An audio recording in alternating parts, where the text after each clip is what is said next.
Secretary General. Now, Sri Bhupendra Yadav, yesterday I had called him. So you have only 30 minutes for two speakers. So take only 6 minutes, or 7 minutes. सदन में नेता के द्वारा किसानों की स्थिति के संबंध में जो ये चर्चा प्रारंभ की गई है, पिछले कल से ये एक सार्थक चर्चा सदन में चल रही है। इस चर्चा की पृष्ठभूमि में जो घटना है पहले दिया गया तो होगा कि दिल्ली में जो क्या करें गजेंद्र सिंह जी के दुर्घटना का जो एक दृश्य उपस्थित हुआ, उसमें देश की राजनीति में वैकल्पिक राजनीति का जो लोग दम भरते हैं, उनकी कितनी संवेदना है और वैकल्पिक राजनीति करने वालों की कथनी और करनी में कितना अंतर है कि जब वो सत्ता में आए तो वो कह करके आए कि देश में लोकपाल की संस्था बननी चाहिए। पहले उन्होंने अपने दल से लोकपाल को ही निकाला और उसके बाद जो कह करके आए थे कि देश के आम आदमी को अधिकार मिलना चाहिए, उसकी मृत्यु होने के बाद भी वहां पर राजनीतिक सभा चलती रही। आज के समाचार पत्रों में ये खबर आई है और मृतक गजेंद्र के परिवार के लोगों ने कहा है कि ये लिखावट भी उनकी नहीं है। उन्होंने अपनी बहन को भी फोन किया था, जिसमें पता लगता है कि उनकी मानसिक स्थिति भी इस प्रकार की नहीं थी कि वो सुसाइड करते। तो आखिर इस घटना के पीछे कौन है, इस विषय की जांच होनी चाहिए। सदन में सभी दलों के नेताओं ने कहा है कि इसकी जांच होनी चाहिए, निश्चित रूप से इसकी निष्पक्षता के साथ जांच होनी चाहिए ताकि सही परिस्थितियां सामने आए। दूसरा विषय जो किसानों के संबंध में है, उसी दिन एक घटना घटी कि बिहार में एक चक्रवाती तूफान आया और उसमें 65 लोगों की मृत्यु हुई। सरकार के द्वारा किसानों को जो आपदा हुई है, इससे पहले भी जो अतिरिक्त वर्षा के कारण और सूखे के कारण आपदा हुई है, केंद्र सरकार ने तुरंत कदम उठाए और एक लंबे समय से जो मांग चल रही थी कि जो देश में NDRF, national disaster relief fund के जो नॉर्म्स हैं, उसको बदलना चाहिए, उसको समय के अनुकूल करना चाहिए। केंद्र सरकार के मंत्रिमंडलीय समूह ने जिन्होंने निर्णय लेना था, माननीय प्रधानमंत्री जी के निर्देशानुसार निर्णय लिया और एक लंबे समय से जो मांग चली आ रही थी, उसको देखते हुए एनडीआरएफ के नॉर्म्स को चेंज किया गया। जो मुआवजा केवल 50% के नुकसान पे मिलता था, उसको 33% किया गया।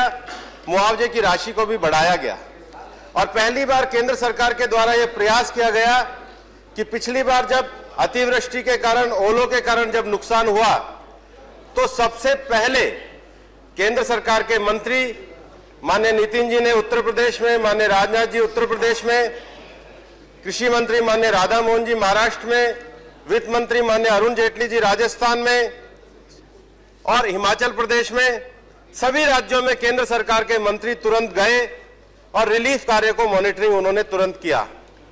आज भी देश के माननीय गृह मंत्री बिहार गए हैं और बिहार के जो उत्तर पूर्वी क्षेत्र के जो जिले हैं, सुपौल है, सहरसा है, मधेपुरा है, अररिया है, कटिहार है, उन जिलों का वो दौरा करके वहां पे तुरंत रिलीफ हो, इसके लिए केंद्र सरकार प्रयासरत है। कल अपना भाषण देते समय सुखेंदु राय जी ने कहा था कि हम लोगों ने 3 विषय कहे थे, productivity, scientific attitude and profitability in the agriculture system.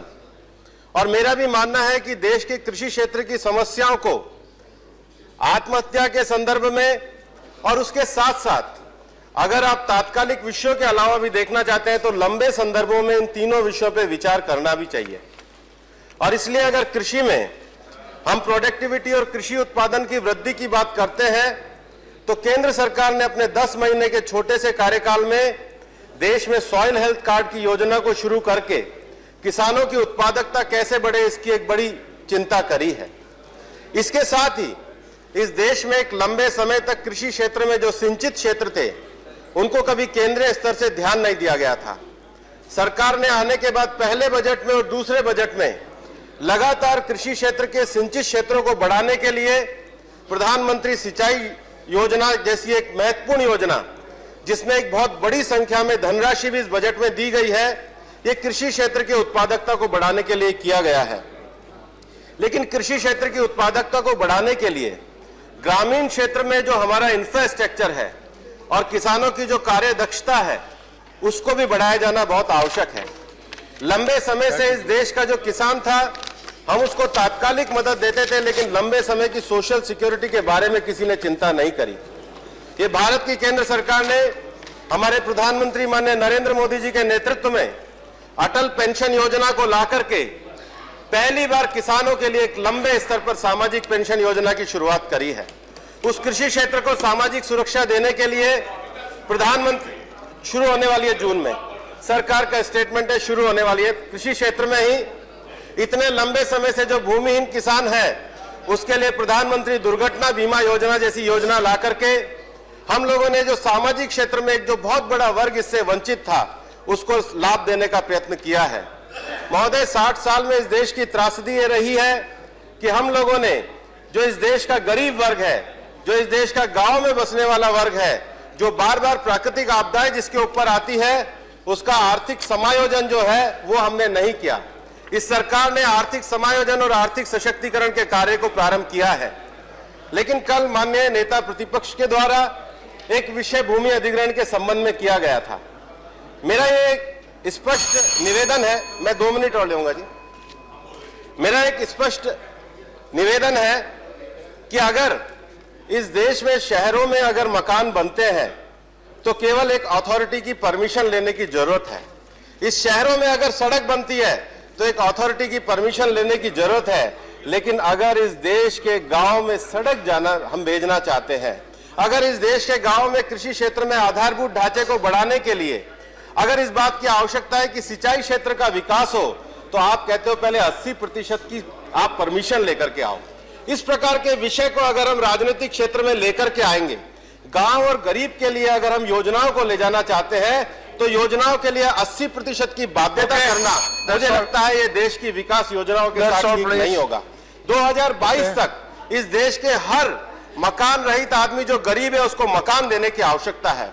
प्राथमिकता इस विषय पे होना चाहिए कि उसको मकान किस प्रकार से दिया जाए, ना कि उसके लिए पहले 80% की परमिशन को अनिवार्य बनाया जाए। और इसलिए कानून को मैं सर मेरी पार्टी अलाउ कर रही है सर मेरे को। One more speaker is there. मैं पार्टी अलाउ कर रही है 2 मिनट और सर। इस देश में एक और विषय जो महत्वपूर्ण है कि जब 2013 का कानून आया तो रेलवे एक्ट को, इलेक्ट्रिक एक्ट को, एटॉमिक एनर्जी एक्ट को, हाईवे अथॉरिटी एक्ट को छोड़ा गया। और इसलिए आप स्टैंडिंग कमेटी की रिपोर्ट को भी देखिए, वहां हाईवे अथॉरिटी ने, वहां रेलवे ने एक कहा कि हमारा जो लीनियर किस्म का एक्विजिशन है उसमें अगर आप 80% के कंपल्शन को अगर आप लेकर के आओगे तो विकास योजनाओं को नहीं ले जा सकेंगे।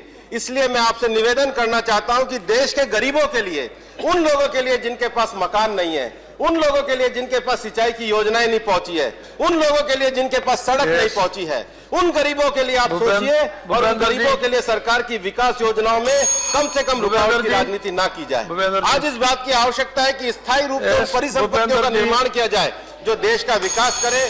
और इसलिए मेरा यह कहना है कि कृषि क्षेत्र के बारे में विचार करते समय हमें जो सारी बातें हैं, कृषि क्षेत्र के उत्पादन को बढ़ाने के लिए, कृषि क्षेत्र में सिंचाई क्षेत्र को बढ़ाने के लिए, कार्य योजनाओं के लिए और रोजगार वृद्धि के लिए इन पर लगातार राजनीति से ऊपर उठकर के विषय को आगे आना चाहिए, तभी इन समस्याओं का स्थायी समाधान होगा। धन्यवाद। Thank you very